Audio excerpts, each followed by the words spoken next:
India Zimbabwe T20 പരമ്പരയിലെ അവസാന മത്സരവും കൂടി ഇന്ത്യ വിജയിച്ചതോടുകൂടി ഇന്ത്യ പരമ്പര തൂത്തുവാരിയിരിക്കുകയാണ്. തുടർച്ചയായ 2 T20 പരമ്പര തോൽവിക്ക് ശേഷമാണ് ഇന്ത്യ സിംബാബ്വെ T20 പരമ്പര സ്വന്തമാക്കിയിരിക്കുന്നത്.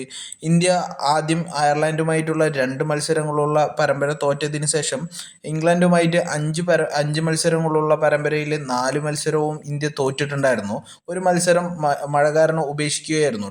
അങ്ങനെയായിരുന്നു 6 കണ്ടിന്യൂസ് ആയിട്ടുള്ള മത്സരങ്ങൾ ഇന്ത്യ തോറ്റതിന് ശേഷമായിരുന്നു സിംബാബ്വേയിലേക്ക് വരുന്നത്.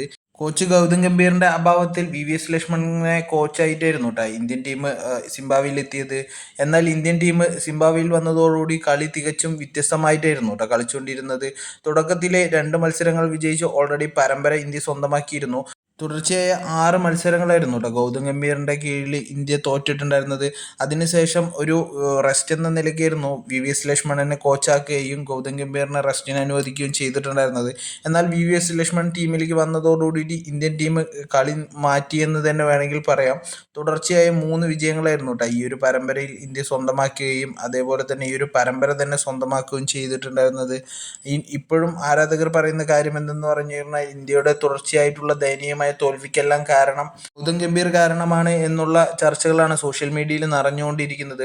അത് മാത്രമല്ല, യുവതാരം വൈഭവ് സൂര്യവംശി ഫോമിലേക്ക് വന്നതും ഇഷാൻ കിഷൻ ഫോം വീണ്ടെടുത്തതെല്ലാം ഇന്ത്യൻ ടീമിനെ സംബന്ധിച്ചിടത്തോളം ഒരു മുതൽക്കൂട്ടാണ്